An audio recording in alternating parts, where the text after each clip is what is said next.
بسم الله الرحمن الرحیم. نن زموږ د قرآن پاک د ترجمې سبق نمبر 18 دی. سوره بقره شروع ده، اوله سپاره ده او څلورمه رکوع به انشاءالله نن موږ وایو. او په څلورمه رکوع کې به موږ انشاءالله 30 نمبر او 33 د 30 نه واخله 30 31 32 33 دا څلور آیاتونه به انشاءالله موږ د دې لفظي ترجمه ورسره مختصر تفسیر وایو. نو اول تلاوت کو. اعوذ بالله من الشیطان الرجیم، بسم الله الرحمن الرحیم.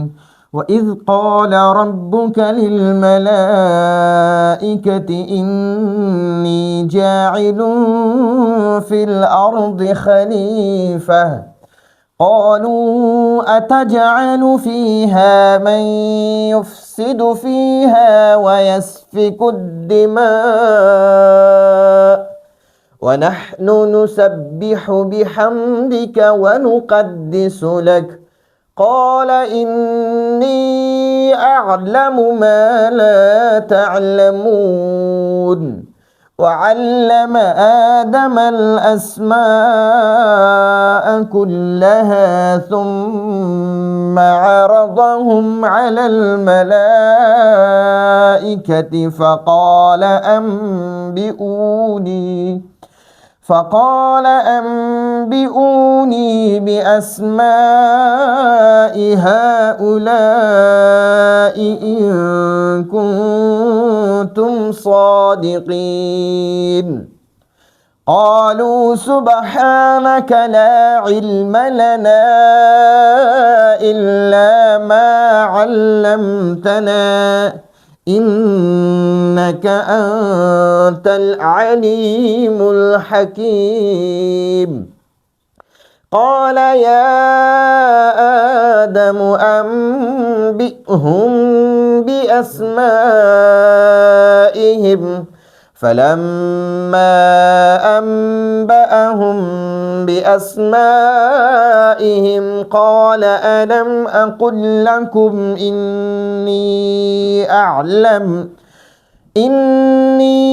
أعلم غيب السماوات والأرض وأعلم ما تبدون وما كنتم تكتمون صدق الله العظیم. دا څلور آیاتونه دي انشاءالله العزیز. د دې به موږ اوس ترجمه هم کوو لفظي او ورسره به مختصر تفسیر کوو. خو د دې نه د دې مخکې آیاتونو سره څه ربط دی؟ نو ګورئ، اول د دې نه مخکې رکوع چې وه درېیمه رکوع، نو هغې کې الله پاک د انسان د تخلیق خبره وکړه، باس وکړو چې ما تاسو پیدا کړی، اعبدوا ربکم الذي خلقکم، د هغه رب عبادت کو چې تاسو پیدا کړی. نو د انسان د پیدایش الله پاک تذکره وکړه. بیا د هغې نه وروسته الله پاک بیا د رسالت باسو کو، نبی درته راولېږلو، کتاب یې هغه له ورکړو، او بیا الله پاک تاسو له ژوند درکو، حیات یې درکو، او بیا د الله د معاش د رزق انتظام وکړو. او اوس دلته کې بیا د علم باس کوي چې الله پاک بیا تعالی ورسره علم هم درکو. نو یو یې ته پیدا هم کړې، بیا د نبی راولېږلو، کتاب یې دله راولېږلو، ته تعالی ژوند درکو، بیا یې تعالی د رزق انتظام وکړو. اوس تعالی په دې آیاتونو کې د ستا د علم باس کړی چې تعالی مې علم هم درکو، یعنی د آدم علیه السلام له الله علم ورکو، خلافت ورکو، نائب کو، او بیا د ګورئ وایي د نیکه بهادری یا د نیکه علمیت، د نیکه کارکردگی، ښکلې کارکردگی په هغې باندې بچي فخر کوي. نو آدم علیه السلام د ټولو انسانانو آبا دی، پلار دی، بابا دی او جد امجد دی. نو دغه د وجې نه هغه ته الله پاک دومره لوی علم ورکو چې د فرشتو نه ورته زیات الله ولا هغه علم ورکو چې فرشتو ته د هغې څیزونو علم نه و. او بیا الله پاک فرشتو ته ووایي چې اوس د تعظیم سجده آدم علیه السلام ته وکوئ. نو اوس الله پاک د انسانانو ته یادوي چې ګورئ ستاسو چې کم جد امجد دو، یعنی آدم علیه السلام، ستاسو کم نیکه و، هغه دومره عظیمه هستی و چې فرشتو ورته سجده وکړه. نو دلته کې اوس دومره علم الله ورکړی چې هغه علم فرشتو سره نه و. نو هغه تذکره اوس دلته کې کوي. نو دلته کې وایي وَإِذْ قَالَ رَبُّكَ. نو کله چې چرته کې د واقع نه مخکې اذ راشي، اذ نو الته کې به اذکر پټ وي، پټ اذکر به الته محذوف وي، مونږ وایي دلته محذوف دی، نو ته به ولله راوباسې. نو د دې نه مخکې به وایې اذکر یا محمد، اذکر یا محمد، ای محمد صلی الله علیه وسلم هغه وخت یاد کا، یا هغه وخت ذکر وکړه د خپل امت ته. اذکر یا محمد یعنی اے محمد صلی الله علیه وسلم دا هغه وخت ذکر وکا یا هغه وخت را یاد کا کم وخت چې اذ کله چې قال او فرمایل ربک ستارب، کله چې ستارب او فرمایل للملائکه، دا ربک مضاف مضاف الیه دی، نو دا رب مضاف دی، دا کا مضاف الیه دی. اول به مونږه د دې کا معنا کو، رسو به د رب معنا کو، نو مونږ وایو ستارب او فرمایل للملائکه فرشتو ته. ملائکه دا د ملکون جمع ده، ملکون یوې فرشتې ته ملک وای، ملک، او دوه ته ملکان وای، او د دوه نه چې زیاتیږي هغې ته ملائکه وای، ملائکه. نو وای هغه وخت یاد کا، وای اے محمد صلی الله علیه وسلم هغه وخت د خپل امت ته یاد کا، دا هغه وخت تذکره خپل امت ته یاد کا کله چې اذ هر کله چې قال او فرمایل او ویل ربک ستارب للملائکه فرشتو ته.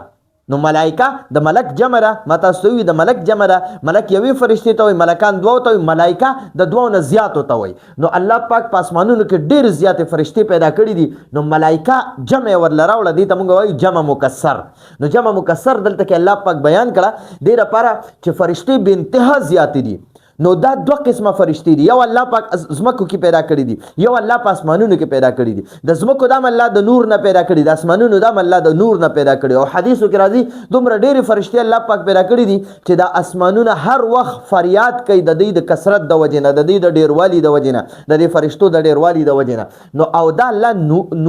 د نور نه پیدا کړي دي، او دا خوراک سکاک زمونږ په شان نه کوي، زمونږ په شان خوراک سکاک نه کوي، بس دی هر وخت شپه او ورځ 24 غنټې دی د الله په تسبیح او تحمید کې لګیای، او د الله پاکي بیانوي، د الله پاک ذکر اسکار کې موجودي. څوک په قیام وي، څوک په رکوع کې وي، څوک په سجدې کې وي، او چې څوک الله پاک کومه ډیوټي ورته حواله کړي قیامت پورې به په هغې کې مصروف وي. نو و اذ او هر کله چې قال او فرمایل ربک استارب للملائکه فرشتو ته ان معنی دا یقینا یا بشکا، دا ان به همیشه دا اصل کې ان جمع یا، نو دا ان معنی دا بشکا او یا معنی دا ز بشکا ز یقینا ز بشکا ز انی بشکا ز جاعل ای خالق پیدا کون کیم جوړون کیم، جاعل جوړون کیم، جاعل جوړون کیم فی الارض زمکا کی، فی معنی را کی او ارض معنی را زمکا. نو فی الارض زمکا کی، فی الارض زمکا کی خلیفہ یو جانشین یو نائب، خلیفہ اے یخلفنی تنفیذ احکامی، یخلفنی تنفیذ احکامی، زبا خپل ځان نه وروسته یو نائب پیدا کوم، یخلفنی زما یو نائب بوي فی تنفیذ احکامی چې زما احکامات په نافذ کوي، زما حکمونه به په دنیا کې نافذ کوي. نو یو خو د دې دا ترجمه مونږه کوو. دویمه چې د خلیفتن معنی کوي وی یخلف بعضهم بعضا، یخلف بعضهم بعضا، چې زه په ځمکه کې یو خپل خلیفه جوړول غواړم چې هغه به د یو بل پسې ځي، یعنی یو بل پسې به راځي. ګورئ خلیفه معنی د رستو راتلونکي، روستا راتلون کې، نو یو بل پسې به راځي، یو بل پسې به راځي، یخلف بعضهم بعضا، یو بل نه پس راځي. نو دلته کې وایي جاعل زه جوړون کې، انی جاعل بشک زه جوړون کې فی الارض زمکه کې خلیفتن یو نائب یو خلیفه جوړون کې، زه یو خپل خلیفه په زمکه کې جوړون کې، سره پاره جوړوم یخلفنی تنفیذ احکامی، چې زما احکام به په دنیا کې نافذ کوي، زمانه وروسته به زما احکام په دنیا کې، یعنی په دنیا کې به زما احکام نافذ کوي، دې لپاره خپل خلیفه جوړول غواړم. نو قالو کې ګورې یو دا واو ضمیر بارز د جمع لپاره راځي، په دې کې مونږ وایو په دې کې چې دا کم ضمیر دی نو دا فرشتو طرف ته راجع دی، دا هم ضمیر پکې مونږ وایو اکثر اسانتیا لپاره د ابتدایي طلبه او طالباتو لپاره د اسانتیا لپاره مونږ وایو په قالو کې هم ضمیر دی، اصل کې دا واو ضمیر بارز دی پکې، خو د اسانتیا لپاره وایو قالو یعنی هغوی وویل، هغه فرشتو وویل اتجعلو، دا حمزه چې دی کنه دا د استفهام د پاره دی، د استفهام تعجب د پاره دی، د تعجب د پاره یو سوالی لفظ دی. ا معنا د آیا تجعل تخلق ته پیدا کې ته پیدا کې آیا ته پیدا کې ته جوړې فيها دی کې یعنی فی الارض فيها معنا د فی الارض په دې ځمکه کې من هغه څوک په ځمکه کې پیدا کې یفسد چې فساد بکوي يفسد بالمعاصي يفسد فيها يفسد في الارض يفسد في الارض. نو دا ارض دلته کې ذکر شوی دی نو بیا د دې ارض په ځای باندې دلته د ها ضمیر راوړي. ٹھیک شو. یفسد فيها چې په دې ځمکه کې به فساد کوي نو دا ارض مؤنث سماعي دی ها ځکه دلته کې فيها د فی سره د ها ضمیر دی ارض د پاره راځي. نو فرشتو وی تعجب کوي کنه تعجب په انداز کې وی قالو هغوی وی د فرشتو وی اتجعل آیت جوړه فيها په دې ځمکه کې من هغه څوک یفسد فيها بالمعاصي چې دا په دې ځمکه کې به د ګناه په ذریعه سره فساد خوري قتل بکوي خونریزي بکوي لکه څنګه چې جناتو کړو د انسانانو نه مخکې په ځمکه باندې الله جنات پیدا کړو نو هغوی به یو بل قتل کول چې یو بل د پاسه به چې رالل که نه یعنې څه به پکې ظالمانو نو هغه ظالمانو به مظلومان قتل کول نو هغوی به ډېر زیات ظلمونه کول فسادونه به کول خونریزي به کوله نو د هغوی له الله پاک بیا فرشتې راولېږلې او جزیرو او غرونو طرف ته الله پاک هغه وشړل. ٹھیک شو. نو دغه فرشتي وی قالو د فرشتو وی اتجعل آیت جوړه فيها په دې ځمکه کې من هغه څوک یفسد چې فساد بکوي فيها په دې ځمکه کې ويسفکو سفکا یسفکو د ضربه یضرب باب نه دی یسفکو معنا ده هغه به توی کوي څه به تویي الدماء د دم جمع ده دم یو ویني ته وای او دماء معنا د ویني به تویي قتلونه به کوي. ٹھیک شو. نو ويسفکو او هغه به تویي الدماء ویني دماء د دمون جمع ده د دمون جمع دماء ده دماء هغه به ویني تویي لکه مخکې چې څنګه د جناتو به یو بل قتلول او خونریزي به کوله. اوس دا فرشتي وای ونحن او مونږه نسبحو مونږه باقی بیانو نحنو معنا د مونږه او نسبح هم دا د جمع متکلم صيغه ده په دې کې دا نحنو ضمیر دی نو د دوزل نحنو راغله د دې مطلب دا دی چې دا فرشتي تاکید سره وي ونحنو نسبح او مونږ ستا پاکي بیانو کنه ونحنو نسبح او مونږ ستا پاکي بیانو کنه بحمدک او ستا تعریف کو کنه ستا تعریف سره ستا پاکی بیانو بحمدک نقدس نقول سبحان الله وبحمده یا سبحان الله الحمدلله. نو دوی بحمدک مونږ ستا حمد بیانو مونږ ستا حمد کو مونږ ستا حمد سره یعنی سبحان الله والحمدلله وایو ونقدس او مونږ بزرگی بیانو لکه ستا مونږ ستا بزرگی بیانو نو تسره پاره بیا بل مخلوق پیدا کې نو قال کی هو ضمیر الله جل جلاله تراجه دی قال الله جل جلاله فرمایل قال الله جل جلاله فرمایل انی بشک ز اعلم پیجنم پوهیگم یا ز ډیر علم لرم دا اعلم یا د واحد متکلم صيغه ده یا د اسم تفضیل صيغه ده کله اسم تفضیل صيغه دی واغسته نو ز ډیر پوهیگم ز ډیر پیجنم زه ډیر پیژنم ما هغه خبرې لا تعلمون چې تاسو نه پیژنئ او کنه دا د واحد متکلم صيغه واخلي نو بیا به معنا کو زه پیژنم یا زه پوهیږم ما دوانه معنی لیکلي پیژنم او پوهیږم دوانه معنی نو انی بشک ز اعلم پوهیږم یعنی بشک هم ز پوهیږم ځکه انی کم دا یا متکلم دا معنا ده ز او اعلم کم انا ضمیر دی د دې معنی د ز نو د دې دو ځل ز زراله د دې د تاکید معنی انی اعلم بشک هم ز ما په هغه خبرو هم ز پیژنم یا ز پوهیږم په هغه خبرو لا تعلمون چې تاسو ټول په نه پوهیږئ یا چې تاسو ټول نه پیژنئ هغه څه زه پیژنم چې تاسو نه پیژنئ. زه آدم علیه السلام پیدا کوم دا خپل خلیفه پیدا کوم چې دا به زما نه وروسته زما احکامات زما حکمونه به په دنیا کې یعنی نافذ کوي مقرر کوي به خوری به زما حکمونه به خوری. نو بیا فرشتو ورته وی چې یا رب ته داسې خلک په ځمکه کې پیدا کړې چې هغه به لکه مخکې خلکو په شانتې هغه به خون ریزي کوي وینې به تویوي او مونږ ستا د خلافت دپاره کافي یو که نه مونږ ستا پاکیم بیانو مونږ ستا تعریف هم کوو مونږ ستا بزرګیم بیانو نو بل مخلوق پیدا کولو ته څه ضرورت دی. نو بیا الله پاک ورته فرمایل چې نه انی اعلم ما لا تعلمون زه هغه څه پیژنم چې هغه څه تاسو نه پیژنئ زه هغه څه پیژنم چې کوم څیزونه تاسو نه پیژنئ. نو اوس الله پاک د آدم علیه السلام ته علم ورکړو نو دا الهامي علم ورته الله ورکو ٹھیک شو وعلم او هغه اخودل او هغه علم ورکړو علم کی هو ضمیر الله پاک ته راځي دی او الله پاک اخودل آدم علیہ السلام تا اسماء د اسم جمع ده اسماء اسمونه ٹھیک شو اسماء ما تاسو وی د اسم جمع ده اسم نوم ته وای او اسماء معنا د نمونه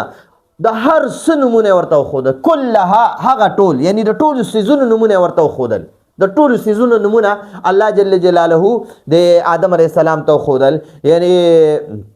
په مفسرینو بیا لیکلي دي چې د پیالې نوم یې ورته وښودو د جګ نوم یې ورته وښودو دغه شان د نور د سپوږمۍ د ځمکې د اسمانونو د خوراک د سیزونو د پټي د لور دغه شان د کور کې د روټۍ د هر یو سیز د انسان د ژوند سره چې د کم سیز تعلق وي هغه ټول نومونه ورته وښودل الله پاک ورته وښودل او بیا وی ثم بیا عرضه کې هو ضمیر الله پاک ته راځي دی چې الله جل جلاله پیش کړل هم هغه نمونه هغه مسمیات هغه نمونه علی الملائکه فرشتو ته یعنی فرشتو ته وړاندې کړه د فرشتو مخې ته کې خودل چې را کوم نمونه الله جل جلاله آدم علیه السلام ته القا کړل الهامی ورته ازده کړل یا الله پاک د هغې علم فطري طور باندې آدم علیه السلام لورکو ثم عرضهم بیا د هغه شیزونو بیا الله جل جلاله د هغه سیزونو نمونه فرشتو ته مخې ته کېښودل علی الملائکة ملائکه بیا راغې ما تاسو وی دلته ملائکه د ملک جمع ده فرشتو ته وی او دلته ملائکه د ملک جمع ده فرشتو ته وی نو فرشتو مخې ته اوس هغه نمونه الله پاک کېښودل اوس د فرشتو الله پاک امتحان اخلي فقال کې هو ضمیر الله پاک تراجی دی الله پاک او فرمایل نو وی فرمایل نو الله پاک او فرمایل انبئو ګوره انبئ معنا اخبر ته مال خبر ته خبر راکا نی ماتا نو یو کس چې ته خبر راکا نو انبئ او چې دوه ته نو انبئا او چې ډیرو ته وینو انبئو نو دلته کې الله پاک د فرشتو ته حکم کوي د امر صيغه د حکم ورته کوي انبئو تاسو اوخای نی ماتا انبئو یعنی اخبرو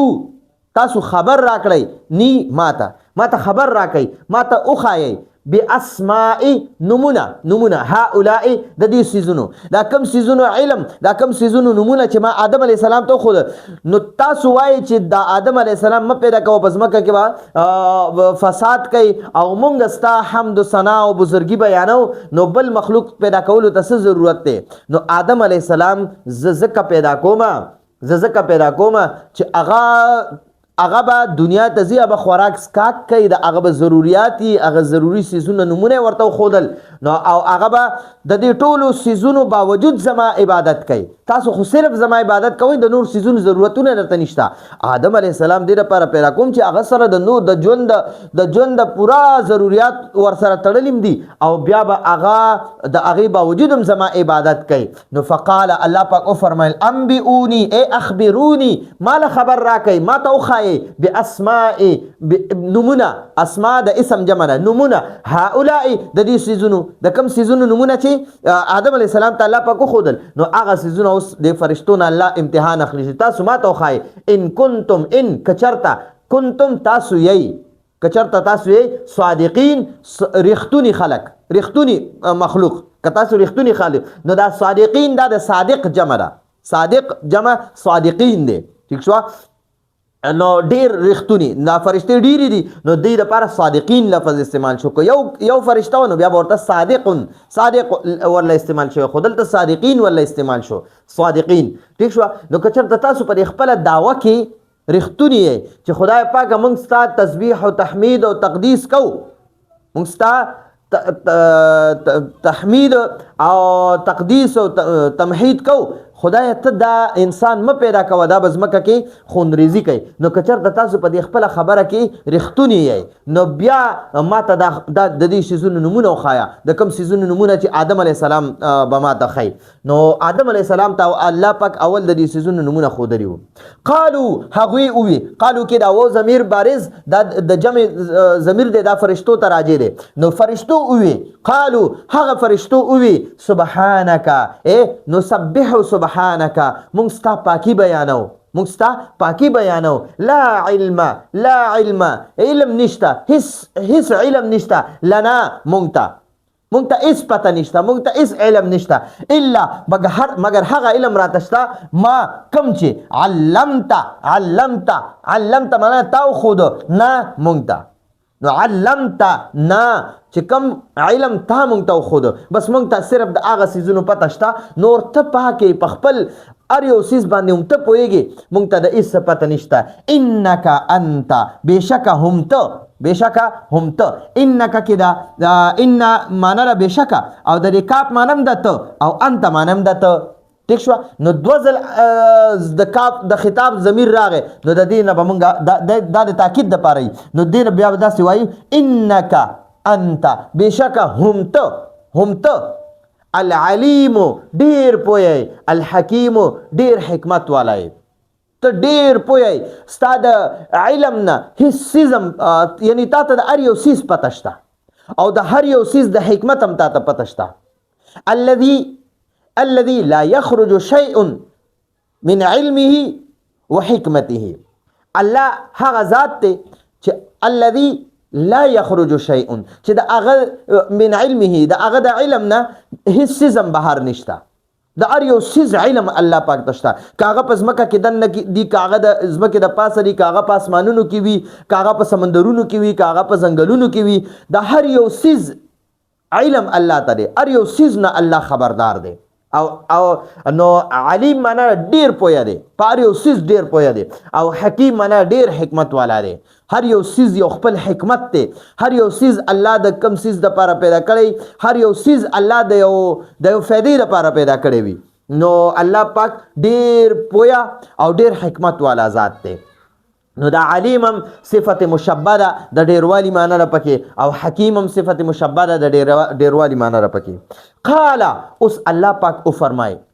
الله پاک قال کې هو ضمیر الله پاک ته راجع دی الله پاک او فرمایل قال الله پاک او فرمایل یا آدم ای آدم علیه السلام د فرشتو امتحان خو مې واغستو هغې ماته د دې څیزونو نومونه ونه ښودلی شو ټیک شوه هغې ماته خبر رانه کړی شو هغې په امتحان کې فیل شو اوس تا امتحان اخلم آدم علیه السلام ته اوس د دې ټولې دنیا د څیزونو نومونه د فرشتو په مخ کې ووایه چې اوس د فرشتو ته پته ولګي چې دا انسان ولې مه پیدا کوه ټیک شو نو قال الله پاک فرمایل یا آدم ای آدم علیه السلام انبئ ته خبر ورکه ته وښایه هم دې فرشتو ته انبئ دا د امر صیغه ده ته وښایه هم د فرشتو ته باسمائهم نمونه هم د دوی د دې فرشتو نمونه ورته وښایه یا د دې هم نه مراد مسمیات دي د دې ټولې دنیا د څیزونو نمونه ورته وښایه ټیک شوه نو آدم علیه السلام لګیا شو ټولې فرشتې موجود وي نو اول یوې فرشتې ته نومونه اخیستو انت جبرائیل وانت میکائیل وانت اسرافیل وانت اسرائیل وانت فلان نو د هرې فرشتې نوم یې ورته وښودو یا د دې نه مراد دا دی چې الله پاک آدم علیه السلام ته وفرمایل انبئهم دوی ته اوس وښایه باسمائهم د دې ټولې دنیا د څیزونو نومونه ورته وښایه دنیا کې چې د انسان د ضرورتونو کم څیزونه دي د ټولو نومونه ورته وښایه ټیک شو جی نو لکه اوس د خوراک سکاک د پاره د روټۍ نوم ورته وخایا د سالن نومونه ورته وخایا د مختلف پیاز ورته وخایا الوګان ورته وخایا دغه شان ټماټر ورته وخایا مرچکی ورته وخایا شکور ورته وخایا شکرۍ دغه شان روټۍ ورته وخایا غنم ورته وخایا لور ورته وخایا چې را غنم پریبي نو دا کم کم سيزونه چې دی د دې ټولو نومونه ورته وخایا نو فلما نو هر کله چې انبا هغه اخودل انبا کې هو ضمیر هغه آدم علی السلام ته راځي دي هغه اخودل هم هغوی ته د فرشتو ته هغه آدم علی السلام د فرشتو ته اخودل باسماء نمونه هم د هغه فرشتو یا د هغه مسمیات د هغه سيزونو قال الله پاک او فرمایل الله پاک اوس د قال کې هو ضمیر الله پاک ته راځي دي قال الله پاک او فرمایل الم اقل د علم معنا د آیا د حمزه د استفهام د پاره دی سوال د پاره دی آیا لم اقل ما ندی ویلی لکم تاسو ته ما تاسو ته ندی ویلی انی چې بشک ز اعلم هم ز پویګم هم ز پیجنم یا ګورئ بشک اعلم هم ز پویګم یا بشک اعلم هم ز پیجنم غیب السماوات غیب پټي خبرې په پټو خبرو السماوات د اسمانونو یا په پټو سيزونو د اسمانونو والارض او د زمکو بشکه ز د زمکه او د اسمانونو پټي خبرې او پټ سيزونه ټول پیجنم ٹھیک شو واعلم او ز پویګم ز پیجنم ما هر هغه خبرې یا هر هغه سيزونه تبدونه چې تاسو ښکارا کوي یعنی تاسو هغه ټولو خبر ز پیجنم یا تاسو هغه ټولو خبر باندې ز پویګم ما په هغه ټولو خبرو چې کوم تاسو ښکارا کوي یعنی زما په مخ کې وای چې الله دا به پزمکه کې فساد کوي او دای م پیدا کوا او مونږ ستاد د خلافت زیات حقدار یو ځکه مونږ ستاد تسبیح او تحمید او تقدیس بیانو نو تسره پر دا ټول پیدا کې نو اعلم ز پویګم ز پیجنم ما هر هغه خبرې چې تاسو ښکارا کوي تبدونه دا د جمع مذکر حاضر صيغه ده تاسو ټول ښکارا کوي نو هر هغه ټول خبرې ز پیجنم کمی خبرې ښکارا کوي چې خدای پاک دی دا خلیفہ م پیدا کوا ځکه دا پزمکه کې فساد کوي او مونږ دا سره پر خپل خلیفہ جوړه مونږ ستاد خلافت زیات حقدار یو ځکه چې مونږ ستا تسبیح بیانو ستا تعریف هم کو ستا مونږه بزرګیم بیانو نو مونږ زیات حقدار یو نو الله پاک ورته فرمایي واعلم ما تبدون او ز پویګم ما په هغه څه تبدون چې تاسو ښکارا کوي وما او په هغه څه کنتم چې تاسو یې تکتمون پټون کی نو کم سيزونه چې تاسو ماته نه ښکارا کوي هغه ماته علم دی پاغي باندې ز پویای ما او کم سيزونه چې تاسو ښکارا کوي ماته وایي چې یا الله دی په فساد کوي او دا خپل خلیفہ ما جوړوا مونږ ستا تسبیح او تحمید او تقدیس کو نو مونږ زیات حقدار استاد خلافت نو دا خبره چې کم تاسو ښکارا کوي کنه ښکارا وایي په جواب باندې په دغه ماته پته ده او کم چې تاسو په زړونو کې دي او پټي دي تاسو په جواب نه ښکارا کوي هغه باندې ز پویای ما ٹھیک شو جی نو دا مختصر تفسیر ورسره لفظي ترجمه اوس یو ځل بیا لفظي ترجمه وایو او بیا دا غینه پس ان شاء الله راتلونکي درس پر بیا انتظار کوئ واذ قال اذكر دلته محذوف رو باسا اذكر یا محمد اے محمد صلی الله علیه وسلم هغه وخت یاد کا واذ او کله چې قال او فرمایل ربک استرب للملائکه فرشتو ته انی چې یقینا ز یا بشک ز جاعل جوړون کیم فی الارض زمکه کې خلیفہ یو جان نشین یو نائب یو خلیفہ جوړون کیما یخلفنی تنفیذ د احکامی چې زما حکمونه په دنیا کې نافذ کړي قالو هغوی وی د فرشتو وی اتجعل آیت پیدا کې یا ته جوړه فيها په دې ځمکه کې من هغه څوک یفسدو چې فساد کوي فيها په دې ځمکه کې ويسفكو حغیبت یوي الدماء ویني حغیبه ویني تو یي نو تداسه خلق پیدا کې ونحن او مونږه نسبح پاکي بیانو بحمدک استا حمد سره استا تعریف سره استا استعین سره ونقدس او استا بزرګي بیانو لك استا قال الله پاک او فرمایل انی بشک ز اعلم پیجنم ما هغه څه یا هغه خبره لا تعلمون چې تاسو نه پیژنئ تاسو په نه پوهیږئ وعلم او هغه اخودل الله پاک اخودل الله علم ورکړو آدم علیه السلام ته الاسماء د نمونه د نمونو علم الله پاک ورکړو كلها د هغه ټول یعنی د هغه ټول سيزونو نمونه الله پاک اخودل ثم بیا عرض پیش کړل الله جل جلاله وړاندې کړل هم هغه نمونه هغه مسمیات علی الملائکه د فرشتو مختا فرشتو ته پیش کړل فقال نو الله پاک فرمایل انبئو خبر را کړی نی ماتا یا اوخای ماتا باسماء نمونه هؤلاء د دې سيزونو ان کنتم صادقین کچرت تاسو په خپل خبره کې رښتونی ان کنتم کچرت تاسو یې صادقین رښتونی قالوا هغه فرشتو وی سبحانك نو تبدل تکي نسبح محذوف رو باسي نسبح سبحانك منستا پاکي بیانو لا علم هس علم نشتا لنا مونتا هس قسم علم نشتا مونتا الا مگر هغه علم راتشتا په هغه خبرو پويګو ما کم چې علمتا تا اخذو نا مونتا کم څه چې تا مونږ ته خودلی بس د هغه علم راتشتا چې کم راته تا نه دی خودلی هغه علم مونږ ته نشتا انک انت بشک هم ته العلیم الحکیم العلیم ډیر پوی الحکیم ډیر حکمت والای قال الله پاک فرمایل یا آدم ای آدم علیہ السلام انبئ اخایا هم دی فرشتو ته باسماء نمونه هم د دې سيزونو یا د دې فرشتو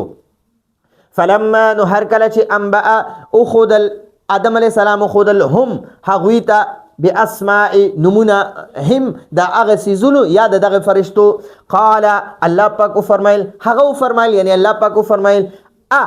آیا لم اقل ما نو ویلی الم اقل ایا ما نو ویلی لکم تاسو ته انی چې بشک ز انی اعلم چې بشک هم ز غیب السماوات د اسمانونو په غیب باندې والارض د زمکو په غیب په پټو د اسمانونو په پټو سيزونو یا په پټو خبرو باندې او یا د زمکه په پټو او په غیب سيزونو او خبرو باندې پویما انی اعلم ز پیجنم غیب السماوات د اسمانونو پټ سيزونو او پټ خبره والارض او د زمکه ټیک شو واعلم او ز پویما ز پویما ټیک شو ز پویګم ما په هغه خبرو تبدون چې تاسو ښکارا کوي وما او په هغه خبرو کنتم چې تاسو یې تکتمون پټون کی یعنی په هغه خبرو پویګو چې تاسو ښکارا وای او په هغه خبرو باندې پویما چې تاسو پټوي هغه ښکارا نه وای په خپل سینو کې پټتي نو په هغه باندې م پویما نو امید ده تاسو په دې درس باندې پوه شوي او دا زمونږ د نن ورځې درسو کوشش وکړئ دا ځان سره همدغه شانتي په کاپیانو کې مولی کوي رجسټر ځان سره غټ پیدا کړئ او بیا د هغې نه پس دوباره وورئ نو امید ده چې تاسو په دې باندې ډېر ښه پوهېږئ راتلونکي درس پورې اجازه غواړو هذا هو المرام والله اعلم بحقیقة الكلام